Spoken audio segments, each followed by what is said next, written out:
Yo, yo, yo. Happy Sunday. Hey, besties. Welcome to. Just kidding. What even is this? Welcome to what? What am I welcoming you to? Oh, welcome to welcome to Transit Chat. Happy Sunday. It's your boy, Mix Mercury, the Astro Himbo. And happy freaking Saturn return to all of the Saturn and Sidereal Pisces natives. Welcome to some of the most years of your life. What kind of years? I don't know. We'll see. we'll all be here with you. Maybe not experiencing it as intensely or specifically as you will, in whatever ways feel most familiar to you, but we will also be here with you having similar experiences. So congratulations officially, finally, to everyone who has just completed their Saturn return in Aquarius, myself included, wiping sweat from my brow because that was very trying. They had me in the first half, not gonna lie. They had me in the second half. They had me in the fourth quarter.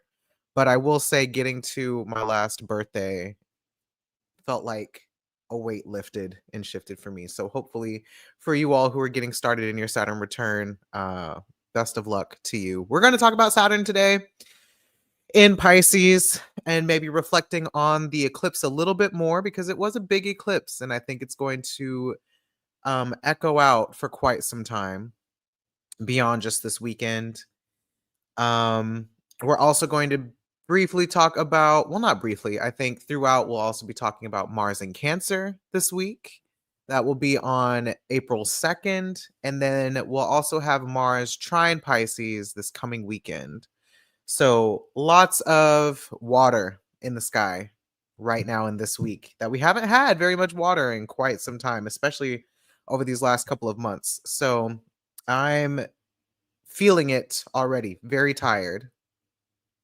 Very tired.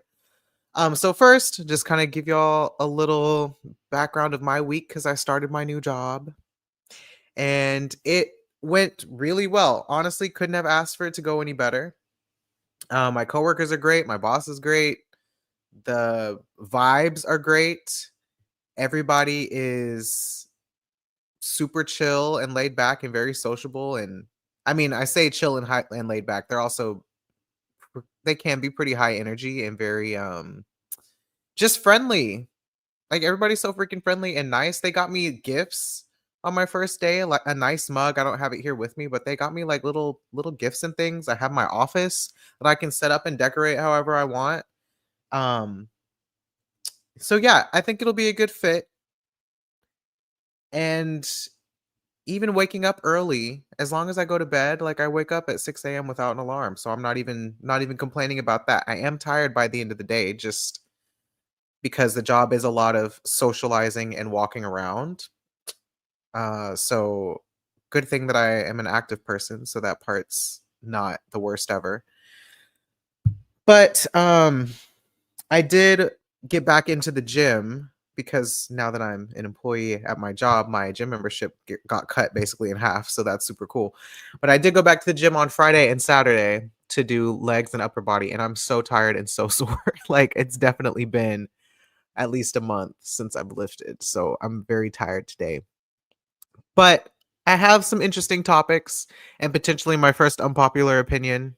Maybe not my first unpopular opinion, but I have potentially some unpopular opinions to discuss with you all because that is my challenge to myself in my Sagittarius perfection currently, is to just talk about things that maybe everybody's not going to agree with me, but hopefully with my knowledge of the sky and social relationships or social relationships, that if it doesn't land today, it'll maybe be useful later. That is my goal. So cool. If you are here, please like the video. Drop a hello in the chat just to let me know that you're here. I already see a couple of homies said hello. Good morning, good afternoon, I guess. Happy Sunday to Adaria and happy Saturn return to you. Welcome to adulthood. And good morning to Dr. Deb out in California. Just getting the day started with some Astro Chat. Love to see it. Hey, Lolo. Good to see you here as always. Hey, Krista. Hey, Bestie. Yay. All right. The homies are here. Cool. Yeah. Goodbye, Saturn and Aquarius. We've had enough. We will see you again in 28 years. Okay.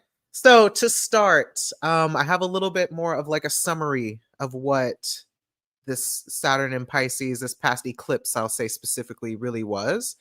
And I did tweet about it. It's on my socials and also on my Instagram slides. First off, with the eclipse, I think what that really was, like we kind of talked about last week, is realizing just how much trust or distrust we put in other people based on their identities and based on our perception of their identity, I will add, and our emotional relationship, I'll even add, to their identities, especially in relationship to our own identity. This was a big Pisces stellium with the Sun, Moon, Mercury, Venus, and then later Saturn in Aquarius with the North Node. I mean, in Pisces, um, with the North Node, all ruled by Jupiter and Taurus. And so Jupiter and Taurus has been us getting new context or getting new understanding for our own identities and our relationship to our own identity, as well as things like acceptance and approval and shame and authenticity and approval and everything else around um, who we are and how we're expected to be because of who we are. And I think the Pisces element adds this aspect of, because of who I am, other people have certain assumptions or narratives or biases about me, or I have certain narratives and assumptions and biases about other people based on their identity, especially their perceivable characteristics, since Taurus is an earth sign that is material and physical and observable in that way. One thing about Pisces specifically, like we've talked about before, or if you're new here, hey KJ, is that Pisces deals with meaning making and making meaning with as little information necessary, because Jupiter is very efficient in that way. It can be a lot of jumping to conclusions. It can be a lot of, again, making assumptions, reading in between the lines. And it can be a lot of, as we've said, having to, it can be a lot of opinions or judgments formed by your own emotional state. So I'm thinking about that a lot today after this eclipse, since the eclipse involves the sun and the moon, and how much our emotions are informing the stories that we tell about the experience that we're having or the stories that we tell about other people. So feeling safe around people. And again, this conversation about trust, I think there's a lot of safety or feeling unsafe that has to do with trust and distrust. And something that I think, kind of shifting more into Saturn and Saturn and, I keep wanting to say Saturn and Aquarius, Saturn and Pisces specifically, is the meaning that we're making about our experiences as a way to make sense of what's going on materially. But more specifically, like we talked about before, the contradiction between what I believe something to be or what something means to me and what's actually happening right in front of me in the material sense. Sometimes these two things go together because earth and water, they're pals, they are complementary, they feed one another. So basically, like, your material experience is going to elicit an emotional response, or we're going to be affected by our material experiences emotionally. And because we are affected by our experiences emotionally, that's how we come to create these narratives, these stories, these belief systems, or whatever you want to call it, the meaning making about what something means based on our emotions. So we're both trying to figure out what our feelings mean, and we're using our feelings to make meaning, right? Let me pull up what I actually said. I will read my tweets to you guys, and then we can just kind of jump off of this point here. So one tweet, and I'm not going to get into this topic today because I don't know enough about what exactly is going on, but something that I think is directly related to this eclipse is, one, people being disappeared by the current administration, and especially students and students who have immigrated here. Um, there's a post from Dropsite News that talks about how hundreds of international students in different U.S. colleges have been told to self-deport and have had their F1 visas revoked for sharing anti-national content on social media for alleged involvement in campus activism, according to reports. So, of course, a lot of this is related to Palestine and Israel. The encampments that went on around this time last year at the last Pisces eclipse, mind you, and how people are being deported and, like we said, disappeared for protesting, for utilizing their active civil rights, or their constitutionally protected rights to protest. They are disappearing. And so my comment on that was like, okay, yeah, this eclipse really does have hands, because that kind of speaks directly to this whole thing of trust or distrust, whoever it's coming from in this case. We'll say institutional distrust of immigrant students who are protesting, and that distrust really being a propaganda campaign, and also trying to, I think, strike fear in other people, so that you see that the consequence for trying to get active, trying to organize, is that you'll be deported if you are someone who has documents that don't match, or documents from another country, right?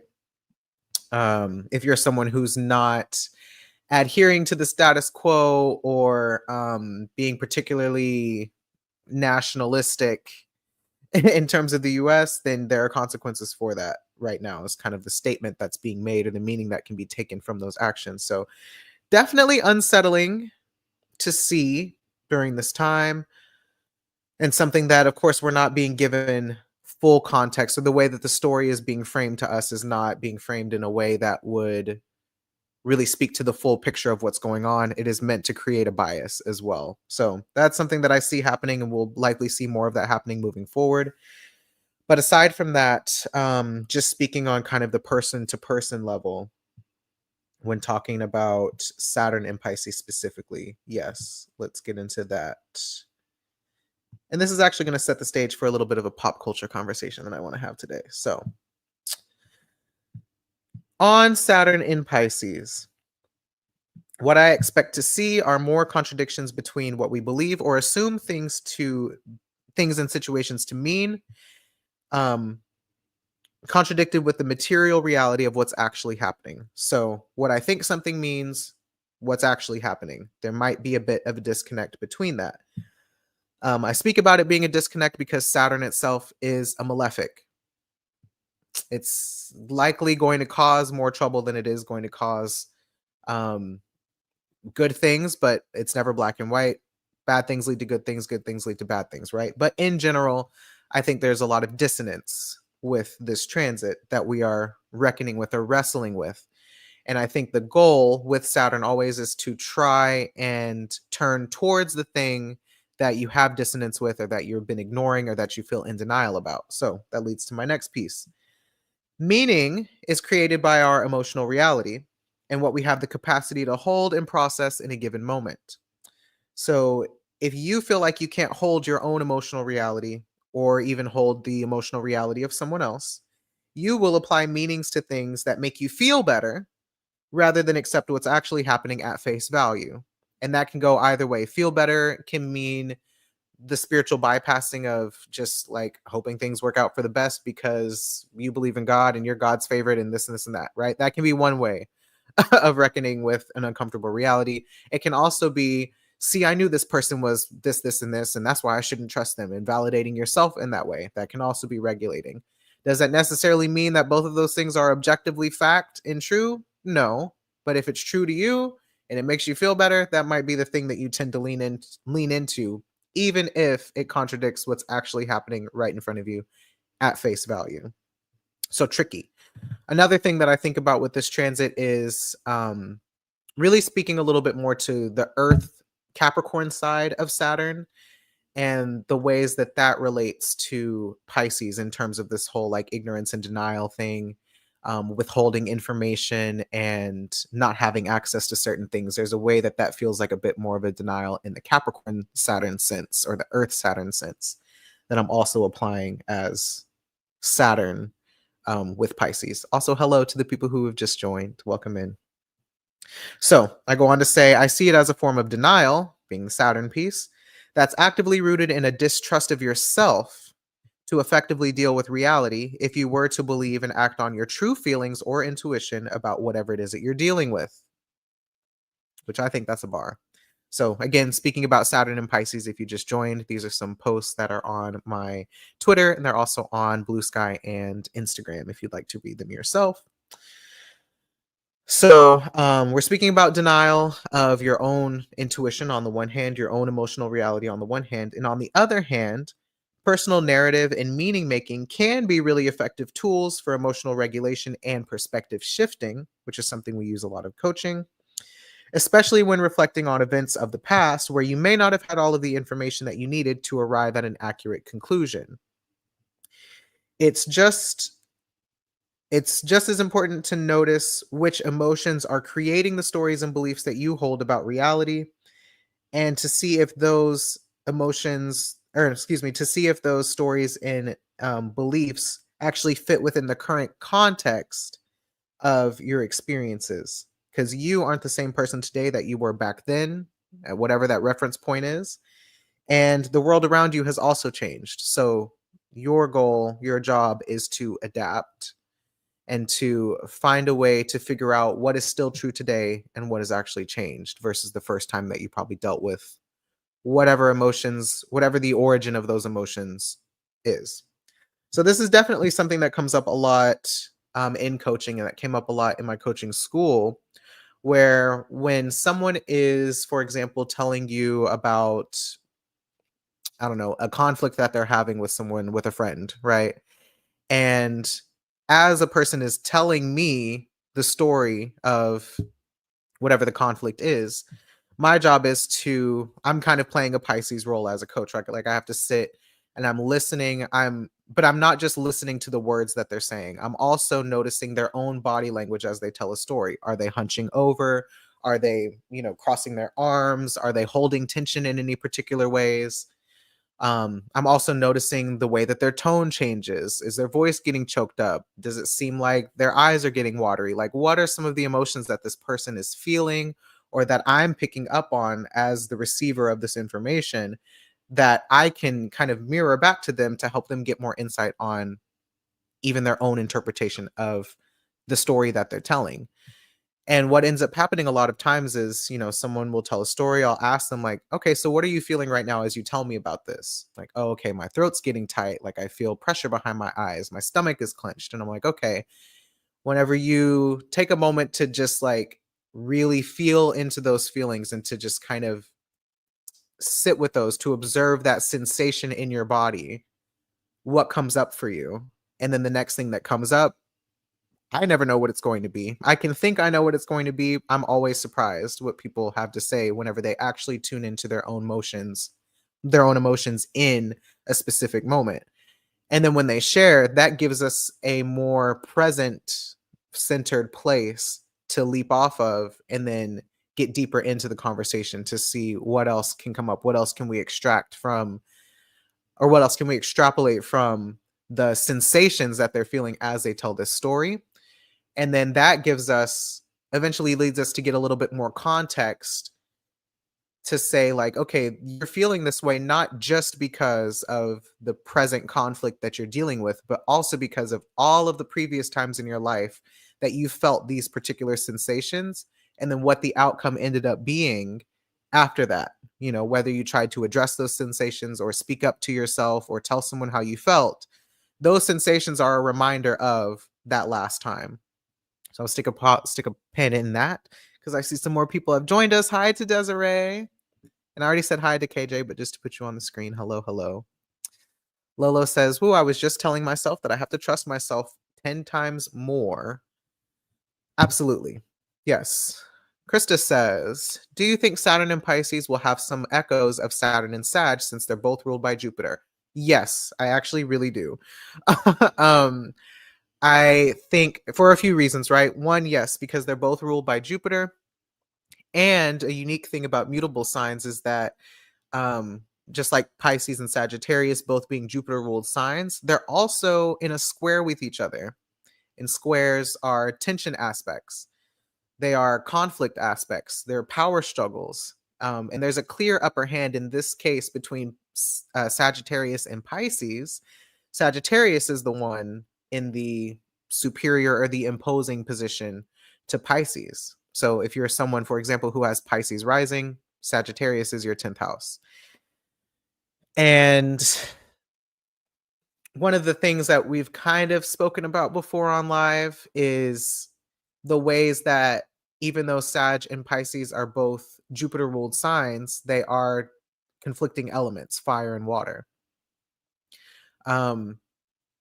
Jupiter, by way of Sagittarius, is really trying to impose usually like a belief system or a set of convictions that are meant to inspire action in other people, I think. They're meant to change the situation or the circumstance kind of by utilizing the will or some sense of power, because that's what fire does. Fire changes its circumstances to fit it. It takes up space. It, can sometimes burn other people, but that's the job that fire does. And in a literal sense, right? Like you use fire to boil water, to activate water. So there's a way that I think Sagittarius, whatever foundational core beliefs or values or politics or religion or spiritual principles that you have, those are going to be the things that also can sometimes inform, or I don't even want to say it. Well, they can inform your emotional response to something, but I think they can also contradict your emotional response to something. Like if you follow this doctrine that tells you that you should believe XYZ things, but then you get into that situation and you feel differently, like, for example, gay people, right?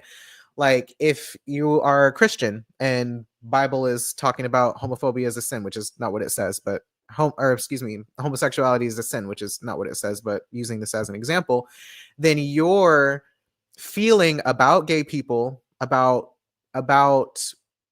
homosexuality in general, and even your own potentially queer feelings, those are going to be influenced by your belief system rather than your belief system being influenced by how you feel. The body, in this case, by way of Pisces, is trying to resist whatever doctrines are being imposed onto it.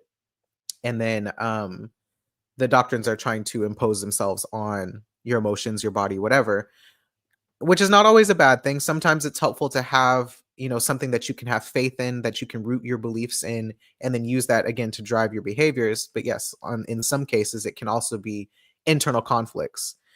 But to fully answer your question, yes, I do think it brings up, if you're a person who has Saturn and Sagittarius, which I know you do, Krista, it's going to be the first Saturn first quarter point from your Saturn return, right? And so, hey, Jada. So it will probably bring up some themes that you dealt with during your Saturn return, or introduce some conflicts from things that might have started during your Saturn return. And in general, for all of us just having experienced that transit, I think there is probably a question around maybe the beliefs or the politics or the whatever principles, whatever it is that we held at that time, and having us confront those in a different way today, since some time has passed and the world has changed a lot since 2017 through 2020, right? So yes, I do think I do think it will bring up a lot of that stuff, because we're now back in a mutable Saturn cycle for sure. So good question, thank you. Saying hello again to Jada. So where do I want to go next? So for today, I have a little exercise for you as the viewer, and this will be a little bit more engaging, I hope.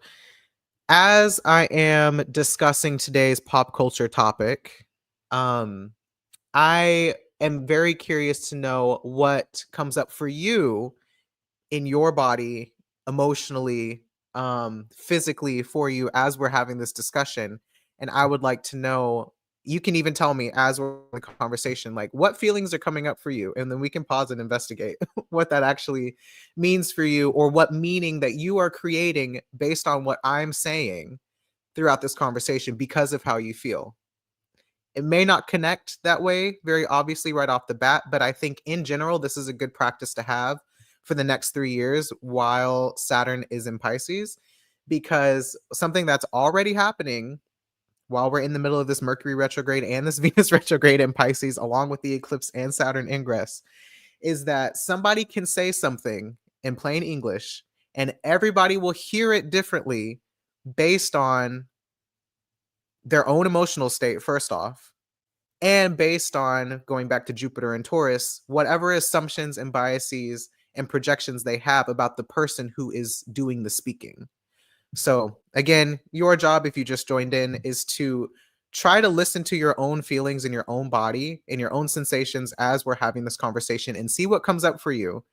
And instead of making it about me or about the topic at hand, ask yourself, ask yourself, like, okay, what is this telling me about myself in this moment and where I'm coming from as I'm listening to this information and some of my background.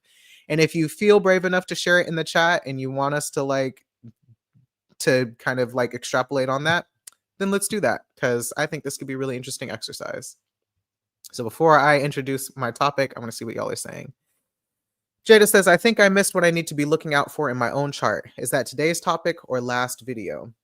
So for today, generally I'm speaking about Jupiter and Taurus and all of this Pisces stuff, because those two things are the most connected. I'm also speaking about just water signs and how they function, because I will be speaking about Mars and Cancer as well. And then, yeah, mostly just observing how you feel emotionally as we're having this conversation, and observing how you feel during this conversation and how that alters how you interpret the words that I'm saying or the conversation that's coming up, the topic, whatever it is. What you can look out for, Jada, though, since I know your chart, is your Pisces house, because Saturn just moved into Pisces, basically. So I know that implicates a few other things for you. Very mutable conversation today. My hope is that this helps all of us navigate at least the rest of Venus retrograde in Pisces, because that's really the sneaky bitch that's doing the most right now. So Lolo says, man, I definitely had a moment leading up to the eclipse where past emotional sensations came up and I realized I can't resolve the conflict until there's an emotional consensus on reality. This also was my experience with the eclipse, and especially being in therapy with my mother. And we reached a conclusion by the end of it. So I have a lot of faith in what I'm asking you all to do today, because it has worked in other situations. It was so hard for my Mars and Gemini self to accept. I already feel awful with some virus, but it's also not surprising to feel awful now. Real. I've been thinking about my relationships, all of them, with my spouse, my kids, friends, and business partners and clients. How am I showing up in these dynamics? I'm feeling like 4 of Cups felt. Yeah, like I don't want to. And you know what? That's also very fair. I don't want to take anything else on. This is too much to carry. Also, if you just joined, I kind of framed the conversation with a thread that I posted on Twitter, on Blue Sky, and on Instagram. Instagram probably be the easiest to find it. My business Instagram, Mixed Mercury.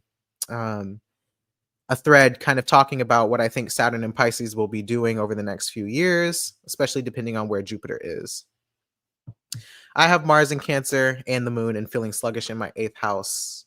And feeling sluggish, my 8th house is in Pisces. Cool. Okay. All right, so our topic for today, pop culture topic for today, is chaperone. I will preface this with saying I am not a chaperone fan. I don't dislike her. I really don't feel any type of way about her. But as far as her music goes, it's not really for me. So I don't know much about the girl. All I know is that she is a queer artist, lesbian artist, LGBTQ ally, white lady from the Midwest.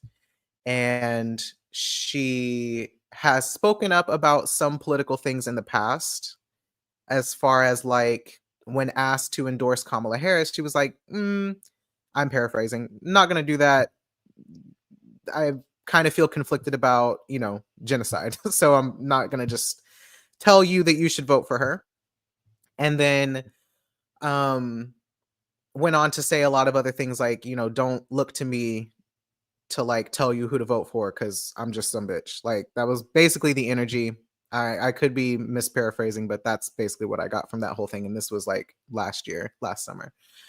She's also been in the spotlight before for the way that she's talked to like paparazzi and how she's tried to have boundaries with her fans and how she's kind of just like agonized over being famous. Mind you, the girl is 27 years old. She just turned 27 last month. I do have her birth chart as well. But yeah, she just turned 27, so fairly young. She just started her Saturn return as well. She has Saturn in Pisces. And what else? She's also kind of spoken up about just like, you know, in her own like, in her own performances and stuff. I've seen clips of her saying things about trans rights and just other LGBTQ rights and women's rights, identities that she relates to, because again, part of the focus of this conversation is identity. So, she's used her voice to some extent to speak on her own political opinions.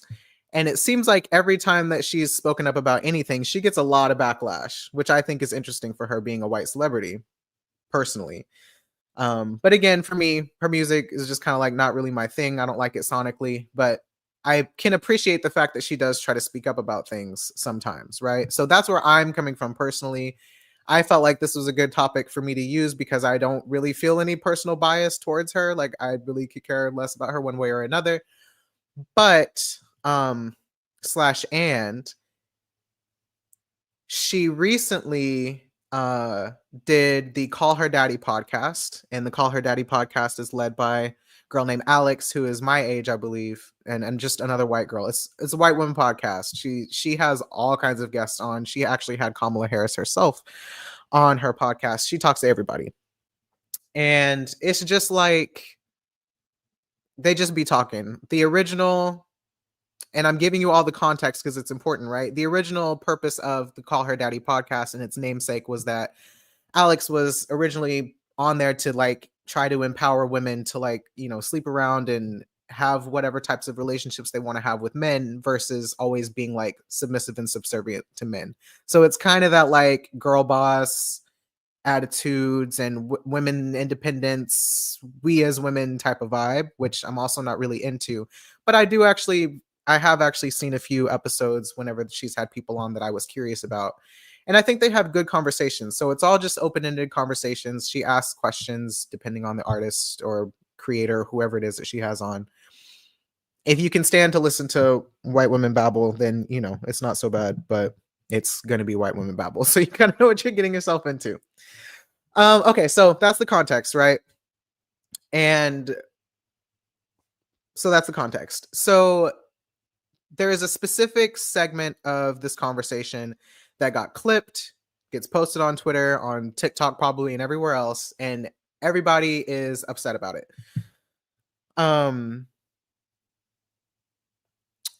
What I want to do first is talk about her chart because I'm going to forget.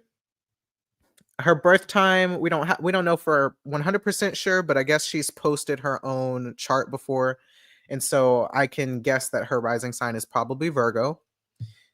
And she's February 19th, 1998. So anyways, Virgo rising, Scorpio moon, which to me says everything that I need to know about why people are the way that they are towards her. Scorpio moon, Venus in Sagittarius, and then big Aquarius stellium. She's got Mercury, the sun, Jupiter, the south node, and Mars in Aquarius.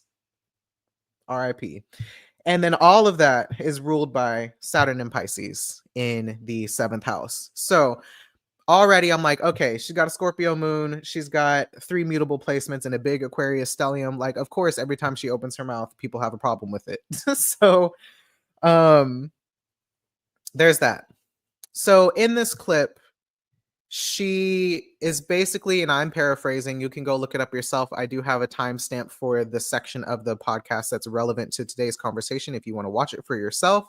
But she's basically clipped talking about how she doesn't understand how other girls in the industry or whatever can tour, they can write music, they can basically do their jobs as artists, popular artists, and still be politically educated and knowledgeable and like up to date on all of that. And she goes on to whine a little bit more to say that, like, well, wine is a strong word, but she goes on to say a little bit more about, like, I can't do all of that. She's like, I don't know how other people manage it. I try to do my best, but I can't manage all of that. It gets really exhausting, and I don't know how other girls do it.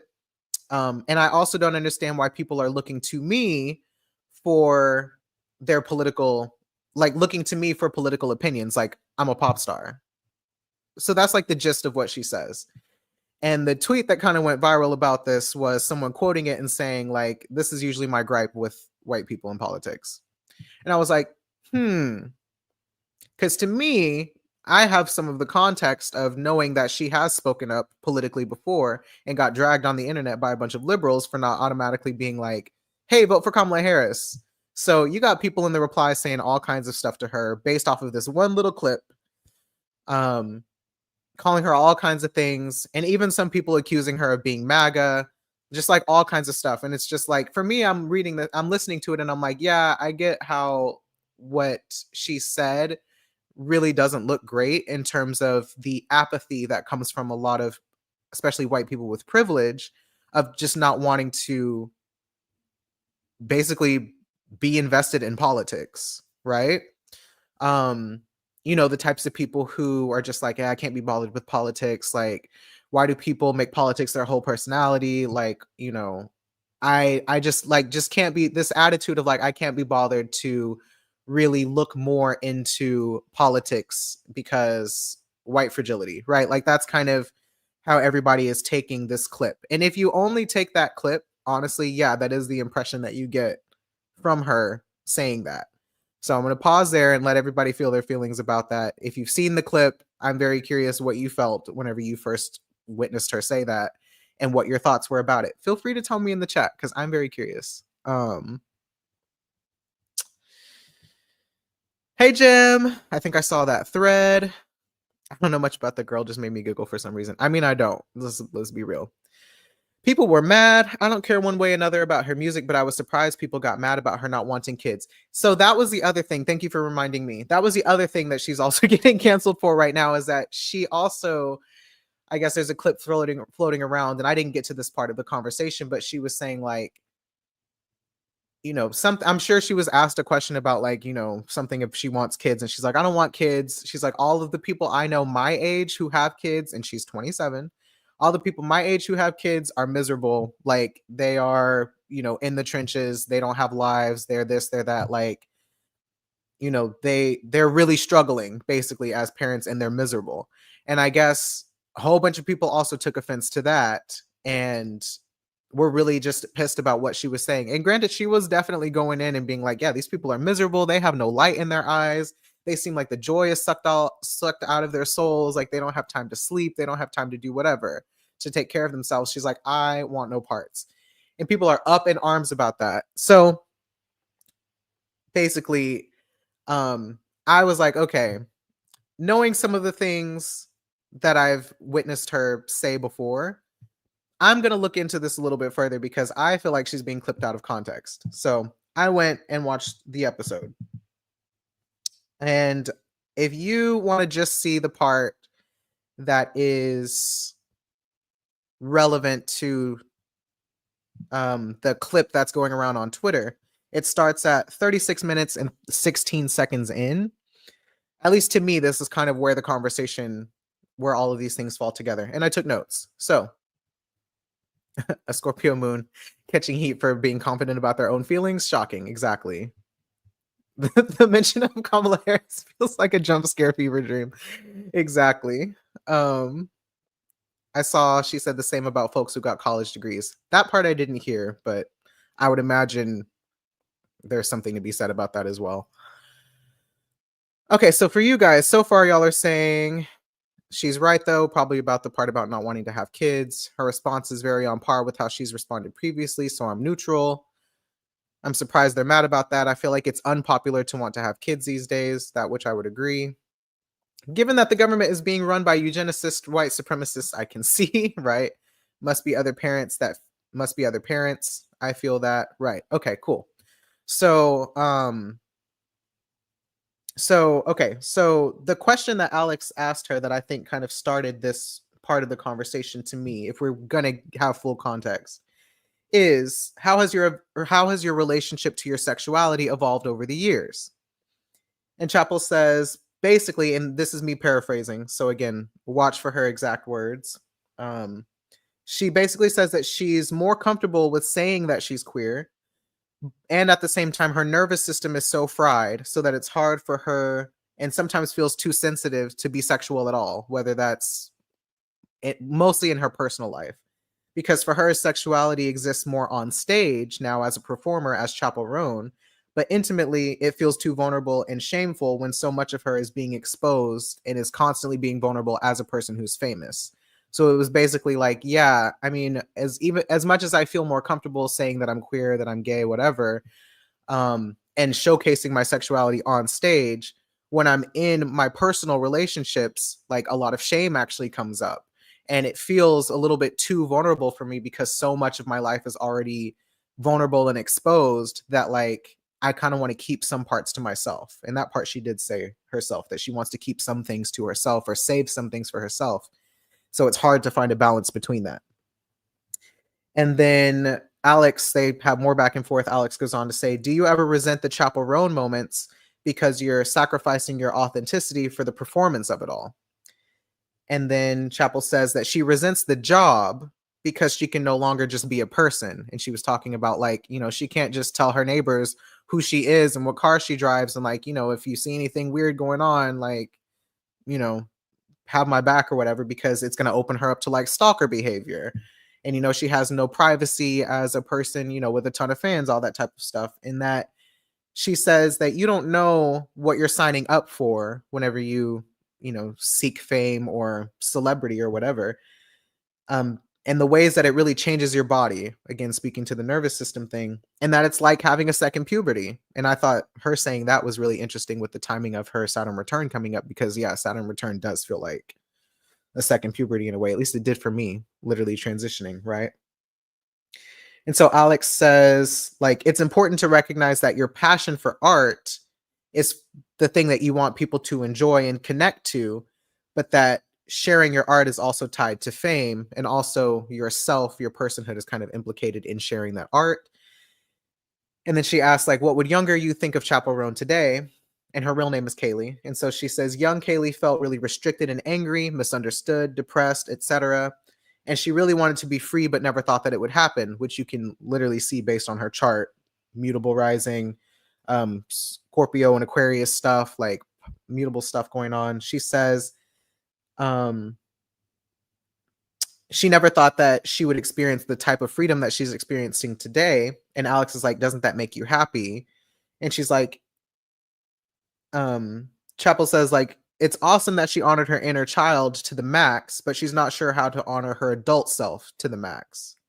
And that being a pop star, it's like the next move or the next song or the next whatever she's going to do is always a question mark. And there's always just a lot of uncertainty around it.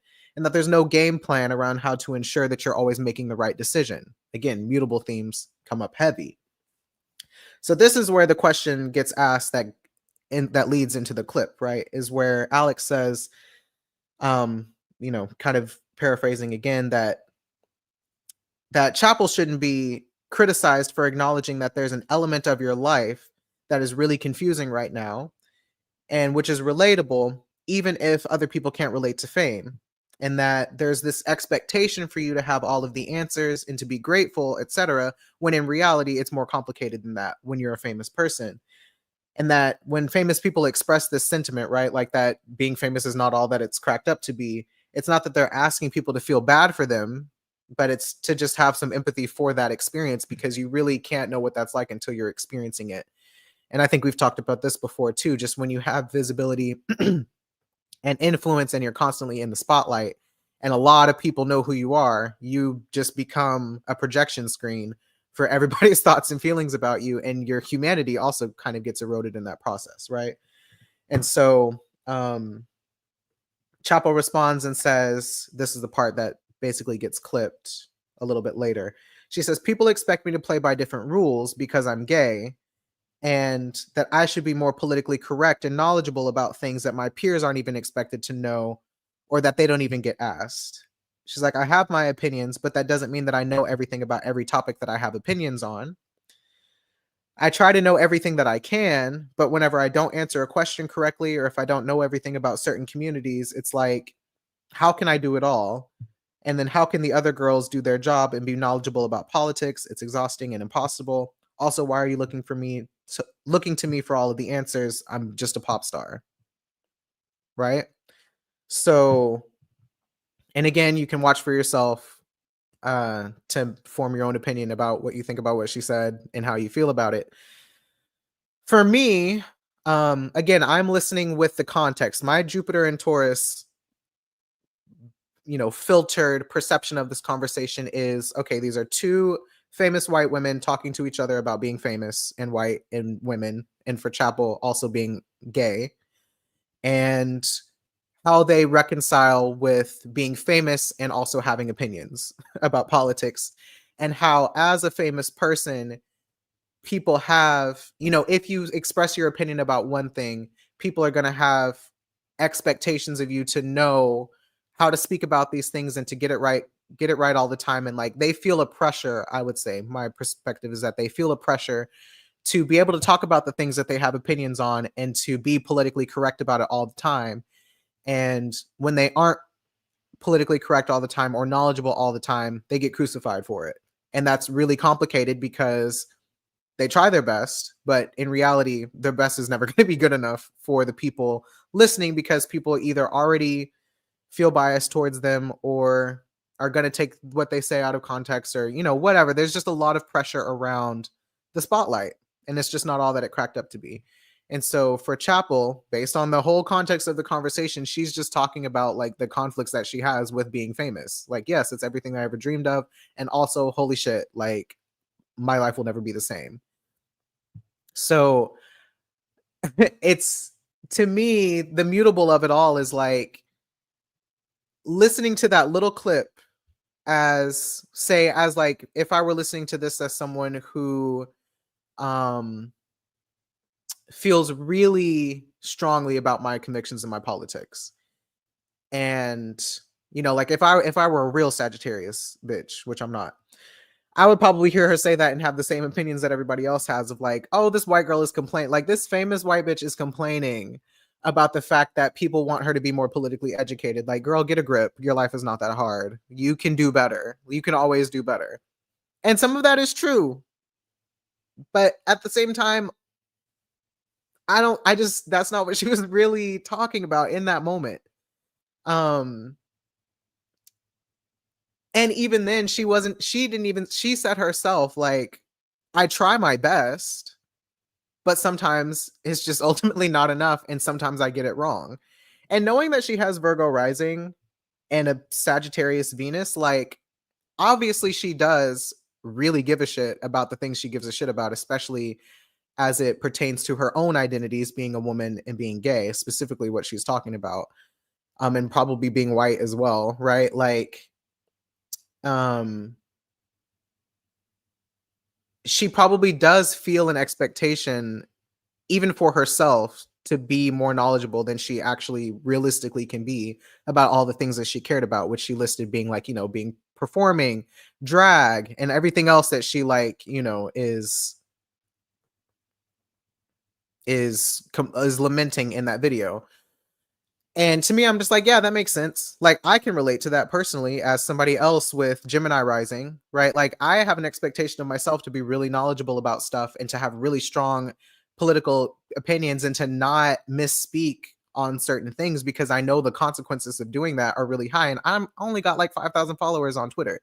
So I can imagine having millions of followers and opinions, and like, I don't know, kind of like managing the expectations of your fans in a way too, that you really do want to get it right, but you're never going to get it right because some people also are just never going to give you the benefit of the doubt, you know? And so I'm not sitting here trying to make an excuse for the fact that she's not as knowledgeable as she is, but I'm taking in the whole context that, yes, as much as she is a famous white girl, like, she's also just turned 27 years old, just now about to have her Saturn return, just now getting famous really in the last year or two, and kind of being put in a position that she hasn't acclimated herself to yet. Like, to me, I don't know what the big deal is. But I also recognize, right, getting back into the Pisces of it all, like, I also recognize that if I were to hold her to that standard, for me at least, because like I said, I can relate to feeling like I'm in a position where I have to be really careful with my words. I have to try to be as knowledgeable as I can. And I do have opinions on things that I want to speak strongly about. Obviously, hello, y'all join me every Sunday.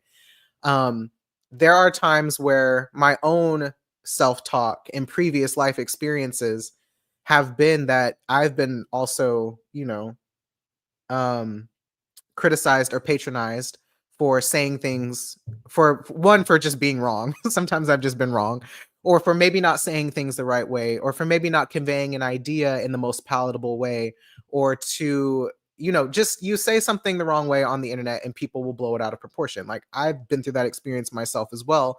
And it has pushed me to try and be better, but it's also been like, I'm just not always going to be able to please everybody at the end of the day. Like, some people are just not going to want to hear what I have to say, or they're just not going to want to agree with me for whatever reasons that they have. And, I've just decided to let that be what it is. And so I can hear her whenever she's saying what she's trying to convey, which is just that, like, I'm not perfect, but I feel like people expect me to be, and that freaks me out. Right.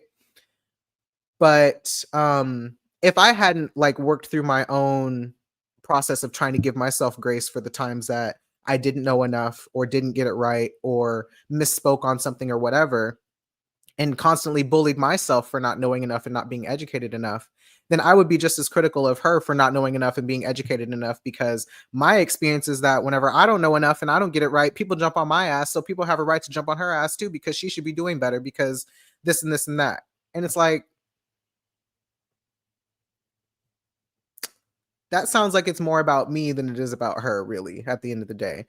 And like, to add another layer onto it, yeah, obviously our relationship to celebrities and celebrity culture is a whole other can of worms when you talk about parasocial relationships, or when you talk about the power dynamics of her being someone who does have money and power and fame and influence and is also just white in general, and all of the things that come with that too, that put her in a different position with society and give her a little bit more of the benefits of a lot of things that everybody else is suffering from, right? Like, that adds another layer of the conversation where you could argue, yeah, she could stand to be more responsible and maybe get some media training and just like figure out a better way to talk about things versus just like the first thing that pops out of her head. You could also argue that. I think that's fair. Um, but yeah, at the same time, it's just like, what is it that we really want from celebrities? And like, we could bring Kendrick Lamar into it. We could bring Beyonce into it, because these are also people that I've definitely criticized for their politics and the ways that they have used like Americana aesthetics, which is another thing I wanted to talk about. Um, and how they've utilized like these political performances as a way to maybe speak on their beliefs, but then how their beliefs don't necessarily align with the way that they actually behave as celebrities, Beyonce as a billionaire or whatever, whatever. But I find myself getting more to a place where I'm just kind of like, celebrities, as Jujube put it, and I'm paraphrasing this, but celebrities are just like exaggerated versions of everyday niggas.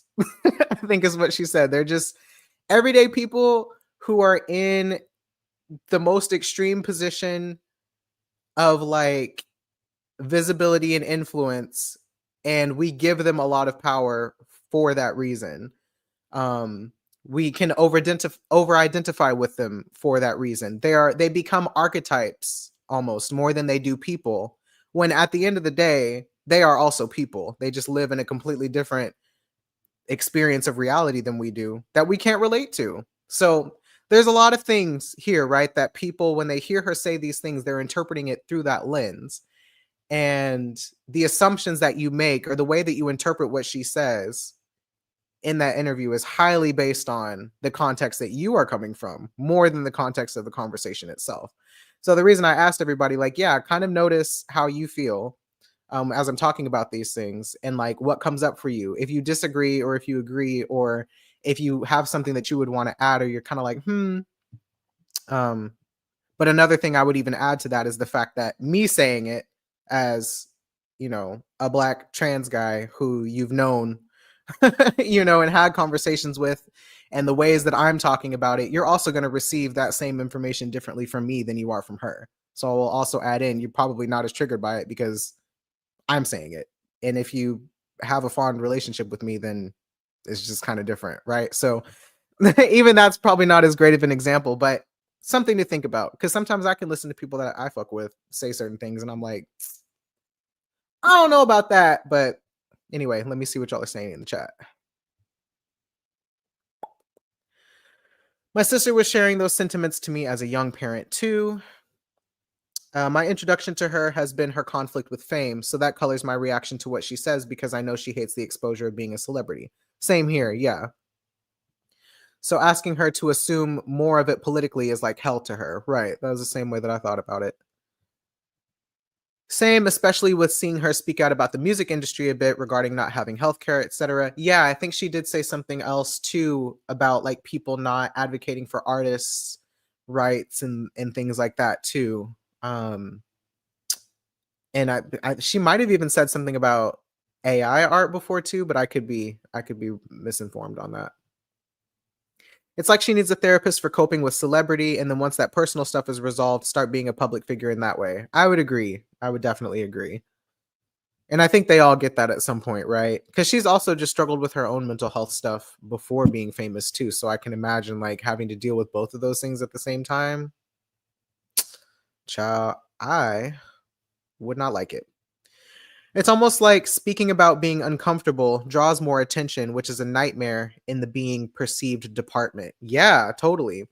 That was something else. I was thinking about like just watching the interview and like again, just seeing like how she's sitting, how she's holding herself. Like she does have this kind of like shrunken in, and I'm so sorry, Chapel Roan, if she ever watches this for whatever reason. Like I'm sure it's very exhausting being picked apart all the time, and here I am contributing to it, but such is life.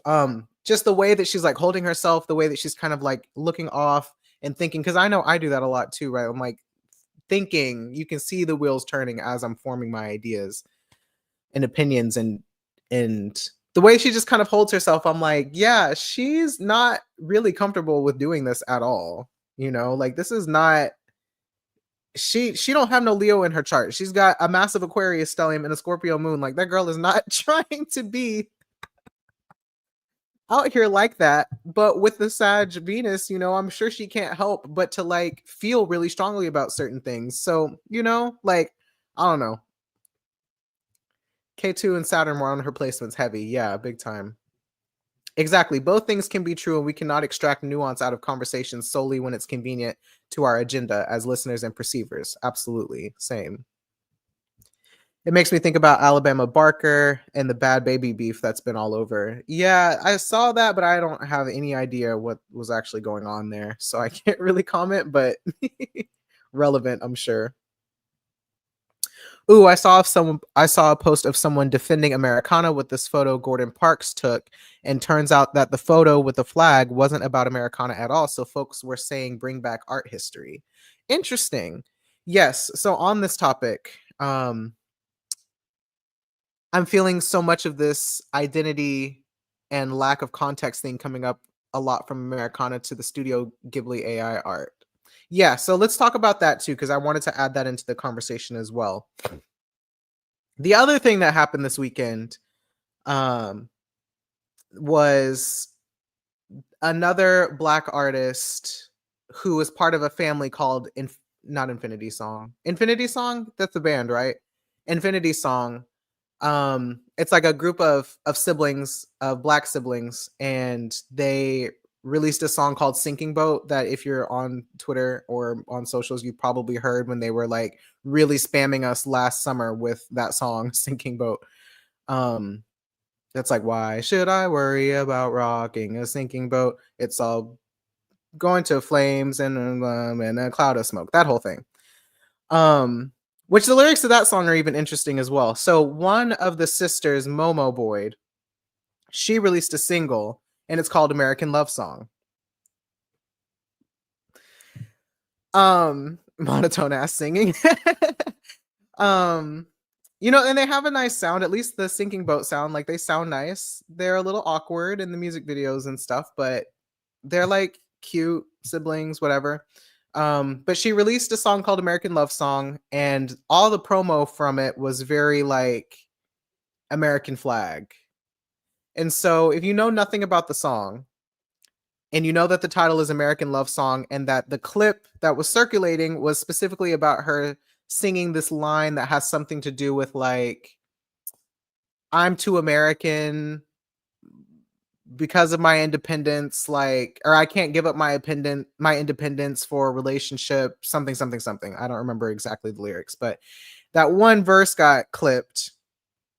And you see the video and it's like American flag vibes and whatever, and you're just kind of like, what the fuck is this? What is this girl talking about? And so again, going back to the whole Jupiter and Taurus things, Pisces eclipse, right?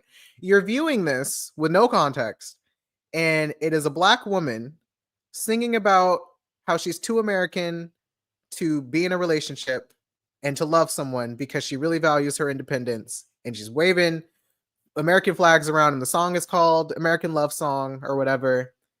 And you're watching that as a Black person being like, are you high? What is going on here? You're immediately going to make what assumptions, right? Like your immediate assumptions are going to be, I think I saw people being like, wait, aren't they kind of like super duper Christian? Like, I even thought that I heard something about them secretly being MAGA at some point. Like, there was like a whole bunch of people who were kind of like, wait, what is going on here? And why is this happening? Why would she do this? And then just a whole bunch of people talking about, I'm so sick of seeing Americana in art. I don't care what the context is. Get that shit out of my face. So timeline is up in flames. And even when I first saw it, I was kind of like, ew. Yeah, I was feeling the ick from that. Absolutely, same. So I listened to the lyrics and I was like, it's not looking too good. Don't really like this. And some people were also like, the person who quoted her post about it or whatever was like, I've been waiting for Black women to do this for so long. And everybody's listening to it and being like, waiting for Black women to do what? Like, what is this? So anyway, it was just kind of like watching it being like, look, this is not it, girl. What are you thinking? And then I see on Instagram her post promoting her song, and she says, let me go ahead because I took a screenshot. Ciao. This is the picture, right? More Americana. She says, American Love Song, a true heartbreak song that also asks the questions that no one seems to be asking about modern love in our culture. Does our emphasis on individualism hinder our ability to love with real meaning? Can the humility that love requires and our desire to always come out on top coexist? Or are they impossible to reconcile? Community or self over everything? And you're like, bitch, what? That's not at all what I thought you was talking about in that song. So I looked up the lyrics and I was like, what is this song about? Because one, I couldn't listen to it. Just sonically, it wasn't for me. And I was like, what the hell? It was giving country. There was a horse, which I love horses, but it was like giving country Americana. Like there was too much where I was like, what is happening? So some of the lyrics were basically like the first verse, her talking about, oh no, that's a different one. Sorry. Song lyrics, Momo Boy. Thank you. She's first verse, she's basically talking about like, what's wrong with my love that you would choose to give it up? And what's the matter with my heart? Is it not enough? Once upon a time, I was your angel, blah, blah, blah. And this is her speaking to a man, right? She's like, you're the kind of guy who makes your mind up. You're the kind of guy who makes your mind up and changes it 2, 3, 4 times. And then the chorus is her saying, you said, if I wasn't so American. So this is the man speaking, basically. If I wasn't so American, I might love you more, but giving up my independence goes against my core. If I wasn't so American, she says it again. So then the bridge is like, love is a privilege, not a right. Sometimes you don't get back twice. We all want the next best thing. All of the brave and all the free. Love is a privilege, not a right. Says it all again, and then says the chorus again. So it's like not super clear, but whenever you hear the actual artist's intention with the song, it was a critique of like individualism and how people struggle to be in relationships because of hyper independence and because of the competitive nature of the US and capitalism and whatever else, right? And not in so many words, but alas. So I was like, oh, so she's basically getting Mercury retrograded because all of the imagery is sending a different signal than what the message of the song is about. Now, I'm not no art history major, but I can see why she would do that, especially during this time, if her goal was to go viral and to get attention on the song. But the rest of it, kind of confusing, right? Like not entirely sure what the message is of all of this, and ultimately the visuals took away from the actual lyrics, and especially because the song itself requires is an acquired taste, I'll say. It's very hard to get from the song the message that she was actually trying to convey, which to me is very mutable. So again, another situation where I was like, I don't really know shit about this person and what they got going on and what their background is, but based on this specific interaction, I can clearly see Girly got mutable madness as well. So I'm like, that kind of sucks. I hope she learns from this moment. Beautiful gowns though. Like, good luck. So let me see what y'all are saying. Sinking boat feels very sus to me too, because it makes me think of the apathy people have about mitigating pandemics. Yeah. I kept hoping it was satire. I haven't listened to the song or video, but just feel confused why marginalized folks keep using Americana stuff, which is the general consensus right now. You know what though? To tie Empire to not wanting to be in relationship is genius, but Diva, not at this time. We're too sensitive right now, right? Read the room. Tired of Jupiter and Taurus. Jupiter needs to hurry up because now it's sextile Saturn. Right. The poster was definitely a pro-America, which didn't help what she was actually saying. Right. Again, exactly. Super interesting how the visuals can just overtake the whole entire caption. It's bad. It also doesn't help that it sounds like Born to Die era Lana Del Rey. That was the other thing. Yes. So basically, very confusing message overall. But yeah, again, the interesting part to me about all of this really is not about the artists themselves and more about the phenomenon of releasing music, having it clipped, or releasing art, having part of it clipped and just being left up to interpretation, and then all of the different meanings that people will extract from a tiny bit of information based on their relationship to the information being presented, and not even really relating it to the artists themselves and their actual intention. So if you want to go back to actually the whole Sag Pisces square, where we talk about like intention and impact kind of thing,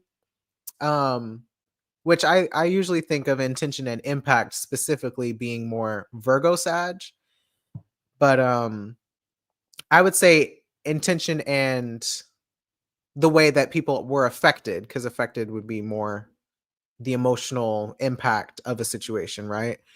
Um Trying to impose your intention of saying, well, no, but this is what I really meant. This is like what it's really supposed to be about. These are the actual themes.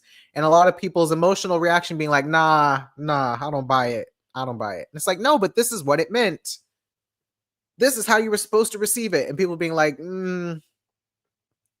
yeah, but that's not how the art actually made me feel. That's not how what you said in that clip actually made me feel. I'm not buying it. I don't believe you.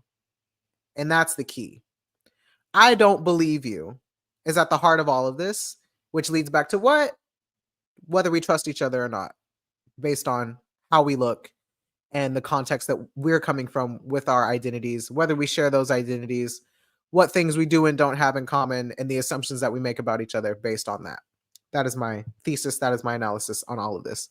So, some great examples, right, of mutable madness in this whole Pisces thing of leaping and jumping to conclusions based off of a little bit of information. So, what do we do with this, right?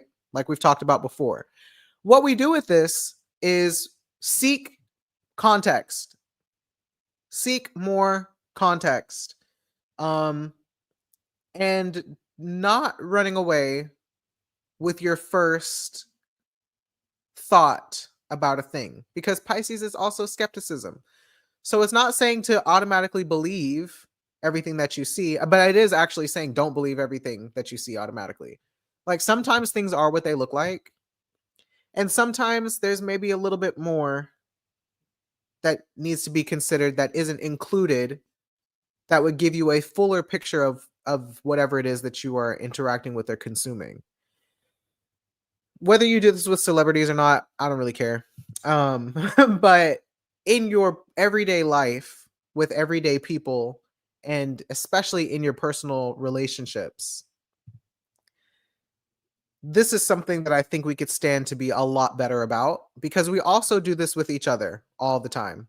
Um, Especially when social media is in the equation, but we also do this with each other all the time in our conversations with each other, especially when, again, you're already in a heightened emotional state due to the conflict. The emotional state that you arrive to that conversation with is going to influence how you interpret what the other person says. I'm repeating myself again from earlier, but that's basically like the point that I'm trying to make with all of this too. Because whenever you're scrolling Twitter, especially, but kind of any social media, but Twitter especially, your body already knows that you finna see some bullshit. Like your body is already preparing to see some bullshit, to see some stuff that you disagree with, to see some out of pocket takes and some out of control behavior, and already expecting people to be racist and antagonistic and ableist and sexist and homophobic and any other ism you can think of. Like you're already going into the conversation knowing that that shit's going to be there and knowing that people are behaving that way. So somebody could genuinely be asking you a question, or um I don't know, making a statement or whatever, and because it's over text and it's not face to face, you're going to read that and automatically assume it's antagonistic even if it's not. And there's really no way to know unless you ask. There's really no way to know unless you, again, just continue the conversation. I mean, sometimes, yeah, people are engaging in bad faith and you can tell. And I'm actually one of the people who do believe that you can detect tone and kind of get a sense of how the other person feels through the phone. I don't know why, but I just feel like you can. And a lot of times I haven't been wrong when that's been the case. Sometimes I have, but sometimes I haven't. And the other person just doesn't even realize how they feel. That's also a real thing, in my opinion. But I think we just do this to each other all the time. We do it to each other all the time, depending on whatever perception you have of the person that you're engaging with. Like you're always going to assume that something is happening, even if it really isn't. Or you might be giving someone the benefit of the doubt that something isn't happening because you want to believe that, the conversation is, you want to believe that they're not doing you dirty and really they're playing in your face. It goes both ways. It's tricky, right? Um, People were also talking about how Black artists historically use Americana imagery as a critique of the US, but that isn't really what's been happening.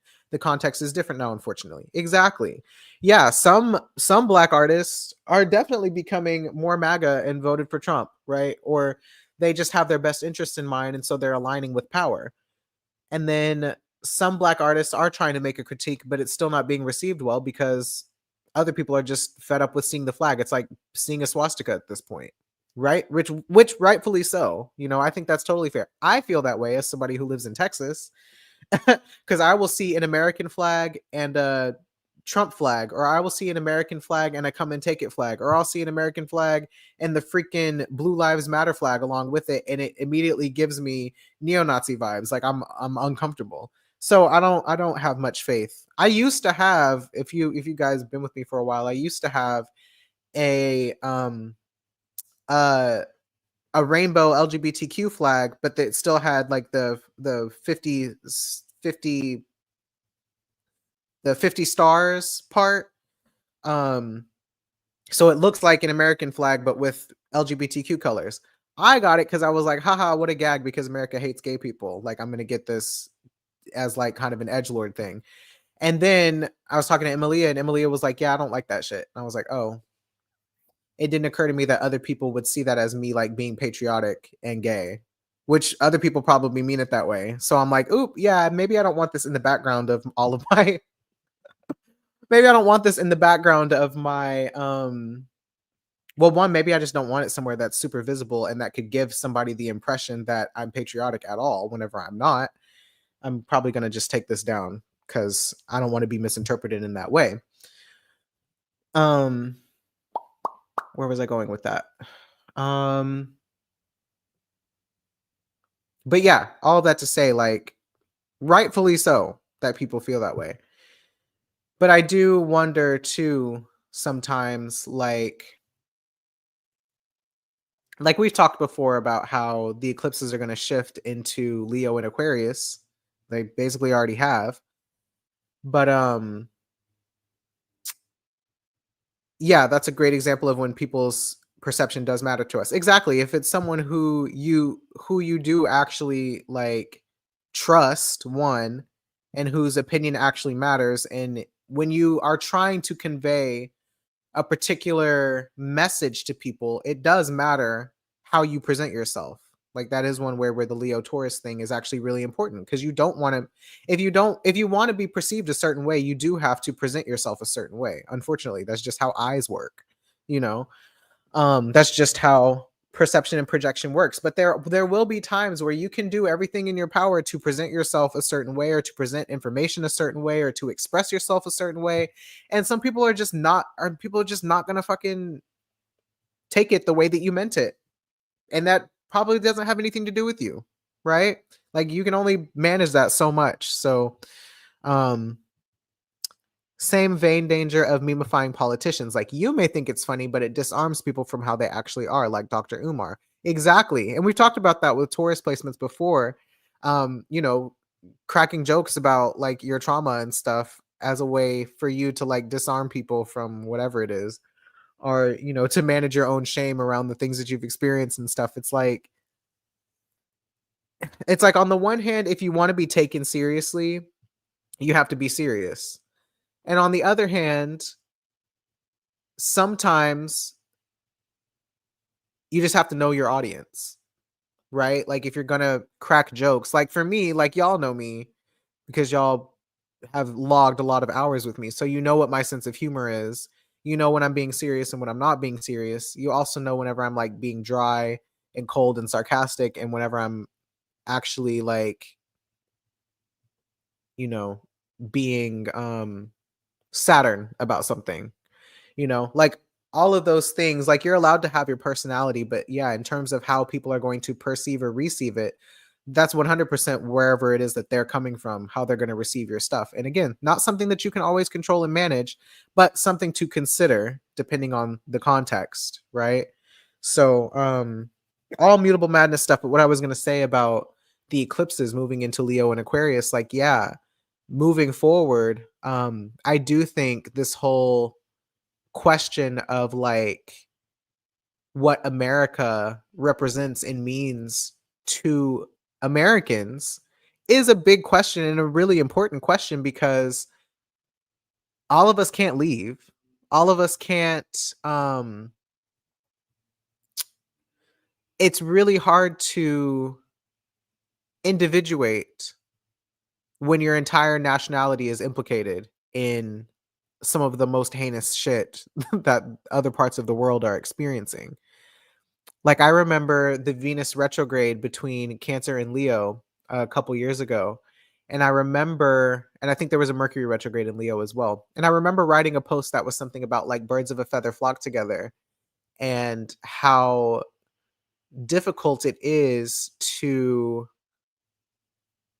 be seen as part of a group that you don't actually identify with. And I would say being American is one of those things right now, especially for a lot of us who are Black or marginalized or who just don't agree with the current administration or the history of America or capitalism or whiteness and white supremacy. Like, if you are a person who doesn't conform to all of those things, then feeling patriotic and identifying with being an American is not something that you're actively trying to dissociate, disassociate with that identity, and dissociate from it. Like, it's like other people in the world don't care, in the same way that we look at Israel and we're like, look, all cops are bad. Like, all of Israel is implicated because in a lot of ways, like, you do actually have to serve in their occupational force um to be a resident there. But like, in the same way that we look at all of them and we're like, yeah, all of those people are bad. Like, are there people there who potentially are like, I don't know if I agree with this shit, but they can't say it out loud? We don't know. Not a great example, but again, be aware of your own nervous system as I'm saying that. I'm not giving them grace, but I'm using that as an example because it is a palpable one. But I use that as an example because there are a lot of people in the world who feel that way about us right here, right now, having this conversation, who have some level of self-awareness to say that, like, damn, like, our taxes are going to genocide. I don't fuck with that. But other parts of the world see us in the same way that we see, you know, um, in the same way that we see other people who are doing things that we don't agree with. We're implicated in that based on their perception of us. That's really uncomfortable to reckon with. If we go to another country and people are looking at us like people who support genocide and people who support Trump, well, you guys voted for him. Like, I didn't vote for that man, but it doesn't matter because my nationality or whatever is American. Like, that sucks. Even though I'm victim to a lot of the things that are going on, I'm still implicated. So I just think that there's a really uncomfortable reckoning that we're enduring right now with the American identity and with all of the iconography that goes with it. I'm sure Germans go through the same thing, right? Like, even a lot of white people, like, you'll hear white people talk about, like, why am I being blamed for things that my ancestors did? And it's like, well, same reason that we're being blamed for, or not that we're being blamed, but same reasons why Black people are being treated the way that they're being treated, despite, not being all of the things that, despite not still being enslaved, like, like still being treated like freaking, still being oppressed in the same ways. I'm trying to choose my words carefully because I want to say what I really mean. But yeah, all of the projections onto different identities, like, it's tough. It's tough to reckon with that. So I say all of this to say that, like, these are the things that we're carrying with us when we're having conversations and discussions and disagreements with other people. And even if people are trying to ask questions or make considerations in good faith, it's really hard to reconcile with the reality of what's going on around us all the time. And how do we move forward? You know? And when I say how do we move forward, like, how do we move forward? Um, yeah, how do we move forward with that contradiction that we're both victimized by and wielding the privileges of a nation and a state that we don't identify with? Let me see what y'all are saying in the chat, because now I'm worried I'm gonna get clipped out of context. Please don't. Yikes. That one was so destructive because Mars was in Cancer too. Was it? I was trying to remember if it was in Cancer or if it was in Leo by that time, because I do remember it being in Leo. Um, as well. There was a small Leo stellium situation that we had briefly. And all of those were kind of like foundation points for the eclipses coming up now as well. Read Black Marxism recently, and it's interesting how a lot of enslaved people's solutions in the Americas were to leave for the mountains and join maroon communities versus overturning the establishment. Yeah, I've asked this question before of like, what would it look like to be American in a way that you could actually be proud of? And I know a lot of people said like land back, like actually giving the land back to the original stewards of this land and this nation would be a great start, versus continuing to violently occupy it. Um, so yeah, pragmatically, like what does that look like? What would that take? What would that require of us to actually do, or to even do like what Adaria is saying here, leaving for the mountains or just kind of like disbanding from society in a way.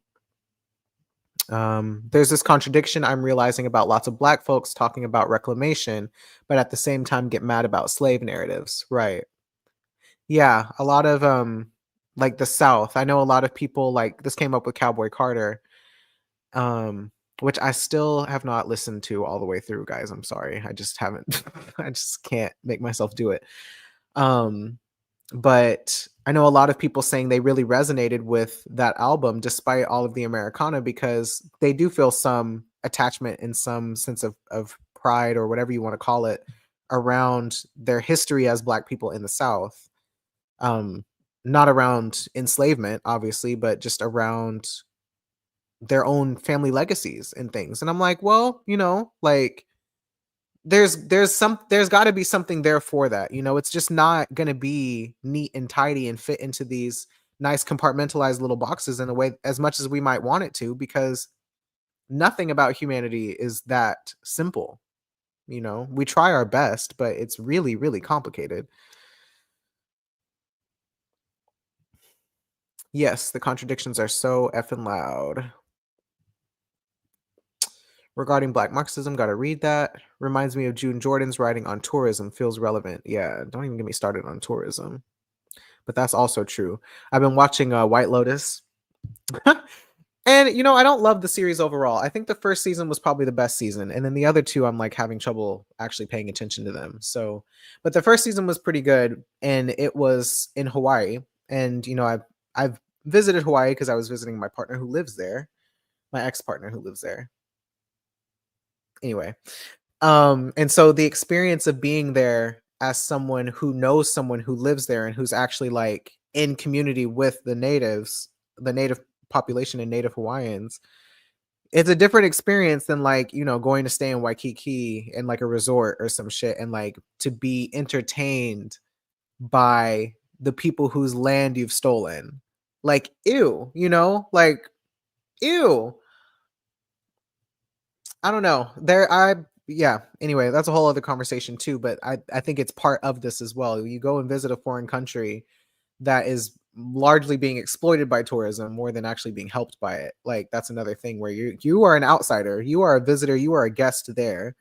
Like those people don't exist to serve you, but people will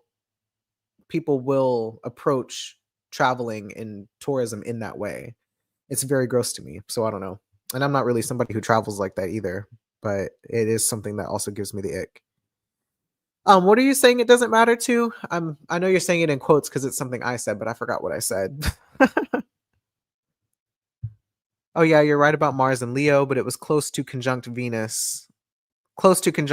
Venus prior to the retrograde. Yeah, I think Venus was moving out of Leo at the time that Mercury and Mars were moving in, if I remember correctly. That was a nasty retrograde. So yeah, I said I was going to talk about Mars and Cancer in all of this, and I'll talk about that more next week.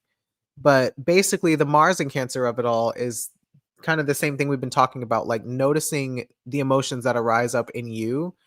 And what Mars and Cancer tries to do is to try to gain some kind of control or autonomy over, try to gain some kind of emotional control or autonomy over the situation or over themselves, and also again to be motivated by that distress or that discomfort to change your circumstances. So it is a lot of leading with your emotions a little bit more than you probably normally would do, especially now that we have Saturn et al in Pisces with everybody else. It's a lot of emotional intelligence is needed for the next month and a half, I would say, because we're not out of this Pisces stuff even until June 1st.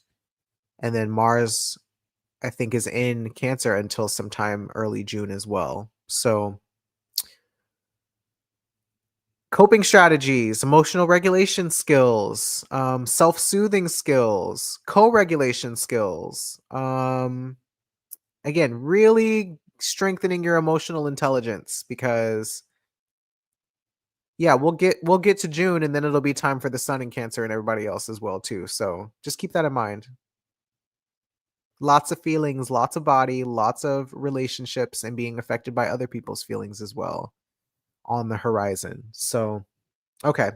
I'm getting tired and I need to eat lunch. So, that's all I have to say for today. Thank you all so much for listening, for being charitable, and for taking my arguments in good faith, or at least hearing me out. And yeah, I hope this is a helpful starting point for what we will be dealing with for the next 3 years, because Jupiter is going to enter Gemini soon too, and we're just going to be right back here where we still have Mars in Gemini for a couple more days. We're just going to be right back here with what you said versus what I heard and what you meant, and all of those things being completely different. So if you haven't liked the video already, please like the video. If you're watching this later, please subscribe if you haven't. Please tune in next week, same time every Sunday at 12 p.m. Central Standard Time. And if you have any comments or questions, feel free to leave them in the replies of this video, and I will be happy to respond. I appreciate y'all and your commentary in the chat and your participation in the discussion, because y'all are fun to talk to, and I love it here. Closing statement. Doesn't matter if we didn't vote for him or support the government, but Americans are being seen in one broad brush. Sucks, but I get why. To this, you said it doesn't matter. I'm behind the live. Okay, cool. Yes, thank you. Yeah. It only goes so far, but alas, we have to. Again, another reason why relationships and relationship building is so important, because if we are actually going to influence each other's opinions and beliefs and ideologies, like, we have to have good rapport with each other in order to do so. Otherwise, we're always going to see each other as combative and defensive enemies, and that's not going to get us very far. So with that, I bid you all a good day. Stay hydrated. Cheers. Until next time. Cue outro music.